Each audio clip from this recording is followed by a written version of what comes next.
two different DNA fragments coming from maternal or paternal chromosome. But as you can see, this switch error is represented relatively low if we just use accurate long-read technology. And continuity is say around 20 or 18 megabase pair for this particular dataset. So if we can get genome or de novo genome assembly, what can be extracted? So we just checked SNP and short indel detection. There is a well-known workflow using CNN model, deep variant. This deep variant can detect SNP and indel quite accurately if we use accurate long-read technology. So we first checked accuracy of our SNP and short indel detection. And F measure shows it's quite good. And we try to get the same type of information using assembly, using relatively recent method PAB. But still, I think using assembly-based approach, accuracy is not as good as kind of established mapping-based deep variant approach.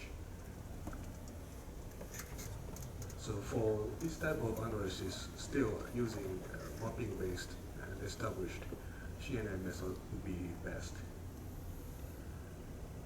And now the field is moving forward quite quickly, and the last half of this year actually experienced two major updates. Now people started to know hi-fi can have some drawback, so people try to supplement such low coverage issue using another technology called nanopore. This is happening. So let me introduce some preliminary result. So if we use just only accurate long read, it's still good. But if we integrate nanopore ultra-long information, obviously this is somehow expected, but contiguity can be greatly improved from say 20 to nearly 90 megabase pair. And accuracy is also improved if we use supplemental nanopore information. And more importantly, switching error between two haplotypes can be also improved because it can have long-range information. So this is a very recent advancement in the field. And also, now if you try to improve quality of base calling itself using our CNN model, transformer model. This is an achievement by Google AHE called Deep Consensus. And this maybe will replace standard in the field maybe next year. So if we use this deep consensus, kind of even newer method to generate accurate long-read data, actually even without supplementary information, genome assembly can be improved to the state where we use nanopore information. So if we want to achieve this level, we may not need supplemental information. But of course, if we have supplementary information, nanopore, assembly can be even improved. And now M50 is close to 100 megabase pair.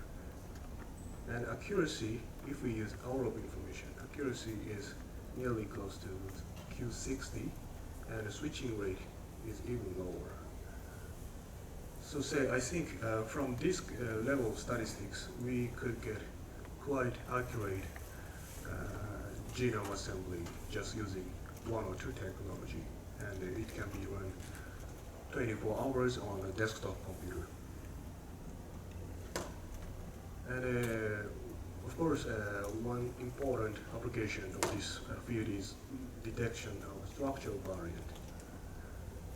And we use this genome in the bottle dataset for benchmarking now. But surprisingly, actually, this is we need to explain this result. shortest and normal hi-fi assembly shows the best performance. Actually, it's quite marginal, but still it shows best performance.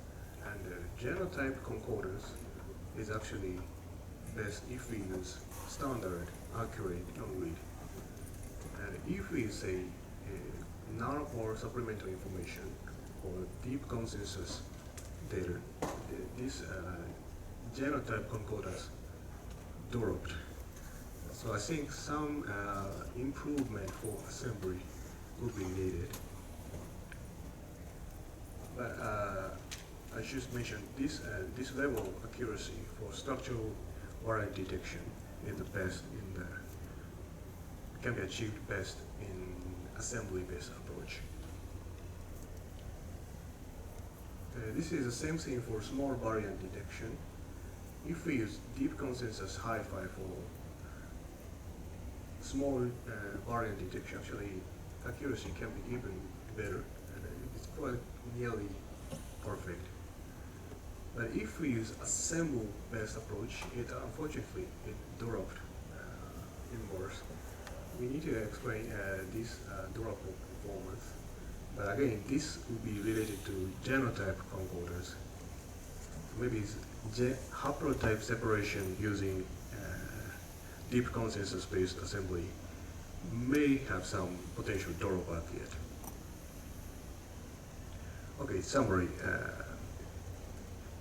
Now, with accurate long-read technology, we can do a lot of stuff using this technology. We can assemble genome very quickly, and we can detect variant very accurately. But and there's some new development are happening in the field, and if we use those new development, assembly itself looks much better. But for actual application, we may need to improve performance, maybe within the community. Yeah. I'd like to thank all of my colleagues and collaborators. Thank you.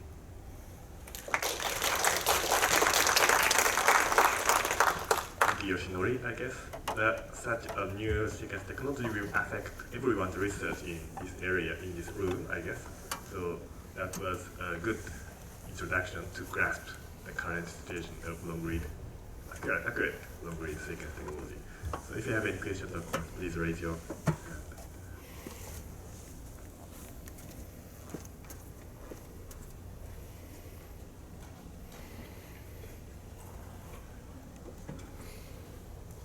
I'm sure there are people here who could ask a better biology question, but it opens up all sorts of possibilities, like understanding evolution of telomeres.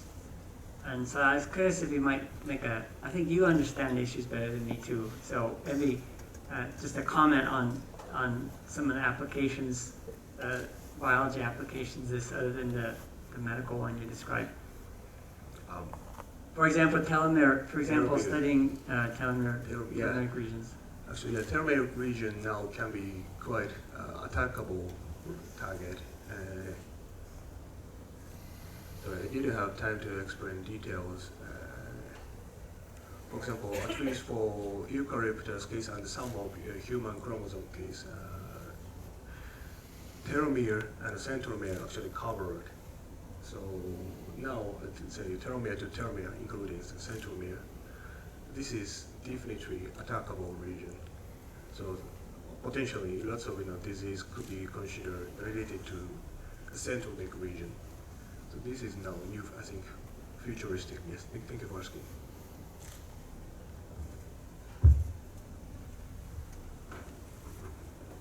So do you find any regions that are still difficult to be assembled, even if you use accurate long-read technologies? Or do you have specific examples in addition to telomeres and centromeres? Actually, yeah, telomere, centromere, in some cases, for example, this chromosome 2 of eucalyptus, centromere region, a bit still challenging. And yeah, so for example, this particular region was, say, kind of patched in assembly, maybe because of technical bias.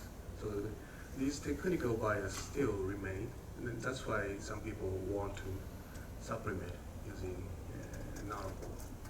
What do you mean by technical bias, specifically? Yeah, for example, this region cannot be sequenced by ArcBio, at least this accurate Why? This is a big question. Yes, this is a question we need to answer. Because of some accessory proteins, or I'm not sure. Yeah, maybe enzymatic weakness could be suggested. Sorry, I don't have clear answer. Do you have any other questions or comments from the floor? Thanks for the talk. The results you showed to us are really quite accurate. And as I hear, the sequencing costs of long reads are also decreasing. So I was wondering, do you think in the long term or maybe near term future, long reads can marginally replace short read sequencing technology? Thank you for asking. In terms of accuracy, now I would say this accurate PacBio could be even more accurate than nanopore. So if your project requires best accuracy, maybe this accurate PacBio would be the best. And the problem is cost. And I have to say I'm not a salesperson of PacBio, so no conflict of interest.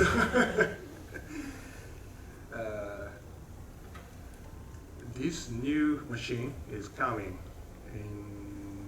in the field. Maybe this is already released, and maybe in next year some facility and sequencing company will start to introduce this machine. This machine actually costs down by throughput became 4 times more with remaining costs. So say roughly speaking, cost will become 35% if we want to achieve certain coverage.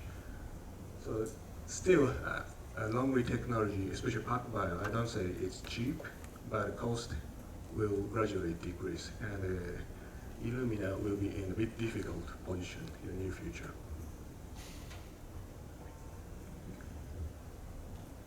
Okay, let's thank Yoshinori again.